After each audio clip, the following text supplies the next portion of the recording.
avons Madame Frédérique Audet et Madame Héloïse Bourdon, donc nutritionniste pour la santé publique Gaspésie-Île-de-la-Madeleine.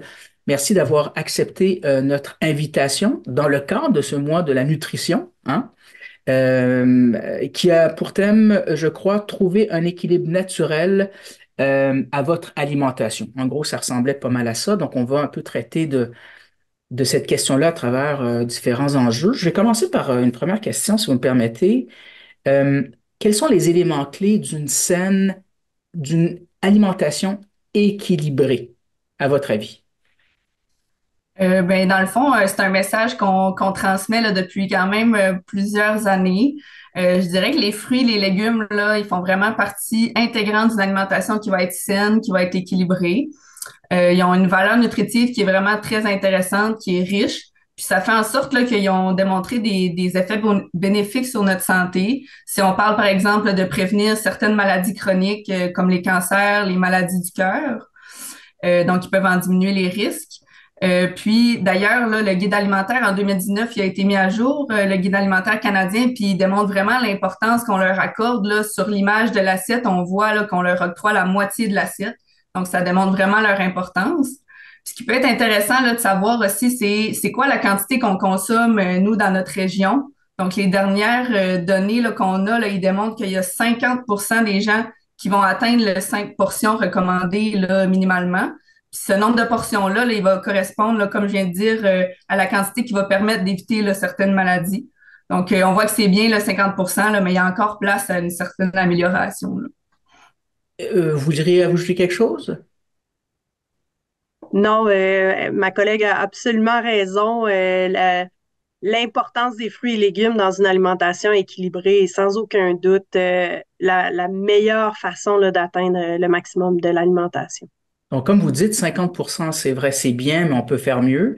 Donc, c'est une question de sensibilisation. C'est la raison pour laquelle on est ici aujourd'hui, d'ailleurs. Euh, Est-ce qu'il y a un frein à l'atteinte de l'équilibre alimentaire, à votre avis? Certainement qu'il y a un frein, là, comme on vient de dire, il pourrait avoir là, plus de gens qui atteignent les recommandations de 5 portions par jour. Ce qu'on entend le plus souvent, là, c'est vraiment que les fruits, les légumes, ça coûte cher, donc le coût est élevé, puis c'est ce qui ferait en sorte là, que les gens en consomment peut-être moins. Par contre, là, c'est sûr qu'il peut exister des trucs pour contourner cette barrière-là, puis en mettre davantage là, dans notre panier d'épicerie. Donc, c'est vraiment la raison principale là, qu'on entend chez les gens. D'accord, voilà. Donc, il y a tout un travail à faire, hein, parce que l'alimentation, hein, c'est ce que c'est, on sait ce que c'est. Euh, Comment ajouter, donc, à la lumière de l'inflation, comment est-ce qu'on peut ajouter des fruits et légumes dans notre assiette sur une base quotidienne à moindre coût? Ben, il y a plusieurs trucs. Je peux en nommer quelques-uns là, qui sont assez accessibles. Le premier, peut-être que tout le monde essaye de faire ces temps-ci là, avec le coût du panier qui est vraiment qui augmente là, de plus en plus dans les dernières années, c'est de regarder les spéciaux dans les circulaires. Donc, ça nous permet d'économiser là, sur l'achat des fruits et des légumes. Puis c'est intéressant aussi parce que ça va peut-être apporter le plus de variété d'une semaine à l'autre. Ça sera pas nécessairement les mêmes fruits, les mêmes légumes qui vont être en spécial. Mhm. Donc ça peut être une façon là, d'y arriver.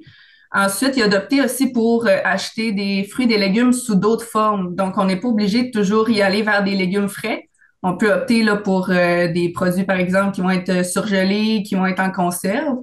Donc, souvent, là, ils peuvent venir en spécial ou être déjà d'emblée moins chers que les légumes frais et les fruits. Puis c'est intéressant parce que ça se conserve super longtemps, donc on peut en avoir toujours là, à la maison pour les semaines où peut-être que les spéciaux du circulaire nous intéresseront un petit peu moins. Si je pense à une autre aussi, ça serait de cuisiner. Donc, ça peut paraître banal là, de cuisiner davantage, mais si on pense aux fruits, aux légumes qui peuvent être déjà préparés, par exemple, coupés en petits morceaux là, qu'on peut retrouver, par exemple, dans les comptoirs, souvent, ça va être assez dispendieux, donc de le cuisiner nous-mêmes à la maison, on sauve des sous là, à ce niveau-là. C'est Il y a vrai. un dernier truc aussi qui est intéressant, c'est d'y aller avec des fruits, des légumes de saison. Donc, pendant la période d'abondance là, d'un produit, souvent le coût va être plus faible. Puis, ce qui est intéressant aussi, c'est que ça permet d'avoir un impact aussi qui va être plus faible sur l'environnement. Donc, on fait un petit peu comme une pierre deux coups, on économise un peu d'argent, puis on a un impact plus faible aussi là, au niveau de l'environnement. Ça demande quand même un effort individuel, ce que vous voulez dire. Ce que vous venez de dire, là, ça demande un effort supplémentaire de porter attention à tout ce que vous avez dit pour pouvoir arriver à ça, non? Oui, en effet, ça peut demander de la planification là, dans nos mois, dans nos semaines. Fait que d'une part, c'est sûr que ça peut demander un effort au début, mais je crois que quand c'est planifié, même que ça soit une mini planification, juste de regarder les spéciaux du circulaire, ben je crois que ça peut valoir la peine aussi, puis nous sauver un petit casse-tête là, ensuite à la maison, là. Oui, parce que les coûts ont augmenté de manière assez importante. Je vais faire une sous-question. Est-ce que ça peut être une nuisance à... On sait que c'est 50% au début de l'entreprise, c'est 50% des gens qui se conforment à- au guide d'alimentation canadien. Donc, devant cette inflation-là, la difficulté est d'autant plus importante d'augmenter ce 50%, non? C'est certain que ça peut être un frein supplémentaire. Puis particulièrement dans les dernières années, là, on a vu qu'il y a certains produits qui ont vraiment augmenté plus que ce qu'on voyait là, avant. Par contre, moi, j'aimerais ça vous lancer une question, Allez-y. une question quiz. Vous pensez que quelle quantité de fruits et de légumes, là, en termes de portions, qu'on pourrait acheter avec seulement 20 $? Avec seulement 20 $, pas grand-chose. Une portion, là, euh, juste de légumes ou de fruits? Ouais, Euh, Légumes et fruits, les deux. ouais, c'est oui, ça. pour 20 $, une portion, une portion déjà dans Une une por- assiette, là. Ouais, une portion, dans le fond, ça pourrait être l'équivalent d'à peu près une demi-tasse ou, par exemple, un fruit, là. OK. Ouais. Euh, ouais, c'est une bonne question. On y va pour 10. Dans le fond, c'était une question là, que je trouvais intéressante à poser parce qu'il y a le mouvement J'aime les fruits et légumes là, qui est au Québec puis qui met vraiment de l'avant là, les fruits et les légumes du Québec, mais tu sais, toute consommation là, de fruits et légumes. Ils font un outil visuel chaque mois, c'est vraiment intéressant. Là. Ils nous démontrent sur une photo Oui. justement c'est quoi la quantité de portions qu'on peut avoir en fruits et légumes pour 20 $. Puis ça peut être assez impressionnant, là. C'est sûr qu'ils mettent en application là, les trucs que je viens de mentionner. Donc, des fois, ça peut être en conserve, congelé, etc. Mhm. Mais c'est pour vous donner quelques chiffres, dans les derniers mois, là, ils sont Oui. arrivés à 68, 77, puis 98 portions. Quand Donc, même. c'est assez Voilà. impressionnant, ouais. Fait que des fois, c'est sûr que on peut peut-être se dire, ah, ben, une portion, c'est quand même beaucoup. Fait que des fois, Oui. ça peut peut-être nous dire, ah, ben, je peux pas en acheter tant que ça. Mais je trouve ça intéressant, ça remet en perspective un petit peu là, le coût des fruits et C'est légumes. vrai qu'une demi-tasse, c'est pas grand-chose, en effet. Donc, maintenant que je le regarde, la demi-tasse, c'est vrai que c'est beaucoup plus que 10 en fait. Ben, c'est bien, ça met les choses en perspective. Donc, il y a beaucoup de potentiel si on s'y met. Est-ce que vous voulez ajouter quelque chose là-dessus, Madame Bourdon? Ben non, évidemment, autre le fait que tu sais le coût des fruits et légumes souvent est aussi la perception est erronée, mais quand on regarde les portions de produits transformés ou les portions de viande, c'est souvent beaucoup plus dispendieux. On a l'impression que Mhm. ça peut être mieux pour notre santé, mais quand on sait que les fruits et les légumes, c'est vraiment ce qui est le plus ce qui offre le plus en fait pour la qualité nutritionnelle puis la Mhm. diversité des saveurs et des goûts, ben on est vraiment gagnant de se tourner vers ça, non seulement pour notre santé, mais aussi pour notre portefeuille. C'est bien dit. Dites-moi, est-ce qu'on peut faire un lien entre alimentation et changement climatique? Bien, effectivement, il y a de plus en plus d'organisations mondiales là, qui soulignent le lien entre les deux et Mhm. comme quoi l'alimentation est quand même un des facteurs les plus ben, qui influence le plus les changements climatiques là, donc, c'est évident que quand on parle d'équilibre naturel, c'est aussi important de revenir à l'équilibre de la planète. Donc, on le sait que les choix alimentaires qu'on fait ont un impact sur l'environnement. Donc, tout au long de la chaîne de production des aliments, il y a une production de gaz à effet de serre, que ce soit dans l'utilisation des engrais ou encore quand les aliments euh, se périment ou en fait se dégradent dans les champs. Donc, ça influence le climat, puis ça contribue grandement au changement climatique. Donc, la production de gaz à effet de serre, que l'on nomme aussi l'empreinte carbone, ça se situe vraiment dans chaque maillon. Puis, on peut penser également au transport, là, Mhm. que ce soit le transport vers les usines ou encore là, vers l'épicerie et notre maison. Mais en plus, on peut penser aux emballages, à la transformation, toute l'énergie qui est nécessaire là, pour avoir un aliment là, qui est tout prêt, qui reste juste à mettre au four. Chez nous, là, ça demande énormément. Donc, évidemment, avec le mois de la nutrition cette année, on met de l'avant aussi des choix qui permettent le respect de nos préférences, évidemment, mais en étant respectueux là, de la planète, puis en étant issu là, d'un système alimentaire qui intègre une production, une transformation, une distribution, puis une gestion des matières résiduelles, en fait, parce que aussi la gestion de nos restes va avoir Mhm. un impact. Donc, on prend tout ça en considération. Puis, évidemment, toujours en ayant l'objectif là, d'accroître notre santé, mais aussi la santé des populations, parce qu'on sait que c'est intimement lié. Oui, et puis bon, je suppose qu'à la lumière de ce que vous avez dit, on peut adopter des meilleures pratiques pour réduire cet impact sur les changements climatiques, non? On a un rôle à jouer, nous, comme citoyens. Ben oui, absolument. Puis ça peut être des changements tout simples, là, tu sais. Mhm. Il faut pas trop se mettre une pression indue là-dessus. On le sait que c'est déjà compliqué. Là, on l'a nommé, c'est compliqué. Planifier nos repas, planifier nos achats. Mais si on peut simplifier aussi en ayant une pensée pour l'environnement qui nous entoure.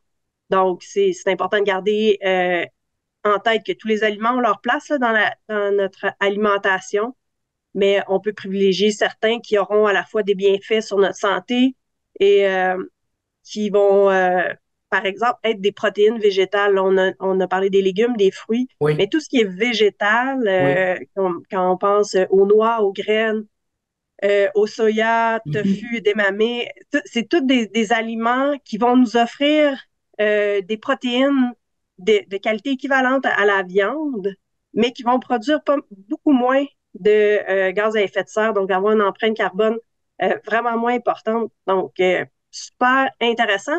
Puis en plus, ben, c'est moins dispendieux. Donc, encore là, on a des bénéfices pour la planète, des bénéfices pour notre santé, puis des bénéfices pour notre portefeuille.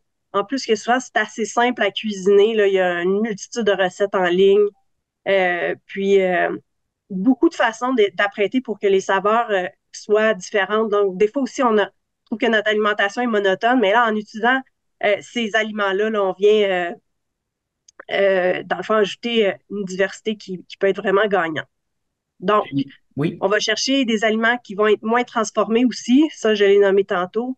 oui. Donc, plus l'aliment est brut, moins il y aura requis d'énergie Mhm. pour être transformé. Puis après ça, il reste juste à nous à l'apprêter comme on l'aime à la maison. Puis, bon, ben, partager la préparation du repas. Puis, euh, c'est ça. Il y a vraiment aussi, on a parlé de saisonnalité des fruits et des légumes, mais on peut l'appliquer aussi à d'autres éléments qui poussent. Donc, quand on est dans la saison des fraises, ben, c'est le temps de manger des fraises. C'est peut-être un petit peu moins le temps de les manger en hiver, sauf si on les a congelées à la maison. On peut aussi, évidemment, opter pour des aliments qui ont été produits plus près de chez nous. Donc, on pense à nos producteurs de la région, par exemple. Mhm. Quand on achète leurs aliments, non seulement on fait un bon coup pour l'environnement, mais aussi pour l'économie de notre région. Donc, ça fait des différences importantes. Là, en plus, c'est sur la santé économique. Donc, vraiment, toutes sortes de façons là, de pouvoir changer très minimement notre alimentation, mais avoir un impact positif sur l'environnement. Oui, bravo. Ça, c'est bien dit. Je vais terminer en vous demandant, écoutez, moi, si je décide de cocher toutes les cases que vous avez proposées dans notre entrevue, qui est tout un défi. Comment je peux, moi, être accompagné dans cette démarche ici en Gaspésie? Est-ce qu'il y a des organismes, est-ce qu'il y a du personnel expert qui peut m'aider? Est-ce qu'il y a un numéro de téléphone quelconque? Oui, il existe plusieurs choses là, dans notre région, dans la communauté. Vous l'avez bien nommé, là, des organismes aussi qui œuvrent là, dans ce domaine-là, puis qui essaient de donner aux gens là, dans la population des ressources, justement, que ce soit pour, des fois, on veut juste acquérir des connaissances aussi de base sur l'alimentation, tu sais, le jardinage, des choses comme ça, des compétences en cuisine, si on est quelqu'un qui cuisine pas beaucoup, puis qu'on veut se mettre à cuisiner davantage. Mhm. Puis ça peut nous aider aussi juste à aller chercher de la motivation, des fois, là, à modifier nos habitudes alimentaires, puis même nous permettre d'économiser un peu de sous, là, donc varier comme ça. Si je donne un exemple, on peut penser aux cuisines collectives, aux groupes de cuisine collective. C'est vrai. Donc, il y en a un petit peu partout là, dans notre région. C'est vraiment un bel exemple Oui. d'une activité, je dirais, qui peut nous permettre de découvrir des nouveaux aliments, des nouvelles recettes aussi. On peut partager les nôtres, on peut apprendre des autres aussi avec qui on cuisine. On parlait de compétences alimentaires, c'est vraiment une compétence en cuisine et alimentaire, là. C'est vraiment Mhm. un bel endroit pour les travailler. Puis en même temps, le petit bonus, c'est que ça nous permet de rencontrer des gens, de socialiser. Mais Donc, oui, ça devient agréable aussi de cuisiner. Puis quand on apprend à cuisiner dans un environnement agréable, ben, il y a peut-être plus de chances qu'on le reproduise là, à la maison. Puis c'est des endroits aussi, vu qu'on cuisine en groupe, qu'on fait les achats là, pour faire une grosse recette ou plusieurs recettes différentes, ben, on peut sauver là, des sous à ce niveau-là parce qu'on partage les coûts absolument. des aliments. Cuisine collective, bien dit. Ben voilà, merci beaucoup. Je pense que c'était bien résumé. Donc, Héloïse Bourdon, merci beaucoup. Frédéric Audet, merci beaucoup pour cet entretien. Peut-être qu'on aura l'occasion de se reparler l'année prochaine, puis les chiffres auront augmenté. On sera peut-être à beaucoup davantage que 50%. Alors, merci beaucoup pour cet entretien et je vous dis à la prochaine. Merci Merci beaucoup. beaucoup. Vous écoutez votre reflet d'ici. Revoyez tous nos reportages sur notre site Internet. La boutique cadeau céramique de choix, Rose Belaïde de Chandler, est prête à vous recevoir pour toutes les occasions. Venez découvrir nos livres, nos jouets, jeux de société éducatifs pour enfants de tout âge et jeux pour adultes pour des soirées inoubliables en famille. Visitez notre boutique cadeau en ligne rosebelaïde.com et magasinez dans le confort de votre foyer. Suivez-nous sur notre page Facebook et Instagram pour découvrir nos nouveautés. Nous avons un magasin des bijoux qui sortent de l'ordinaire, des accessoires pour la cuisine Ricardo et naturellement l'ensemble des éléments nécessaires à vos projets de toutes sortes. Venez nous rencontrer au 46 boulevard Pabot.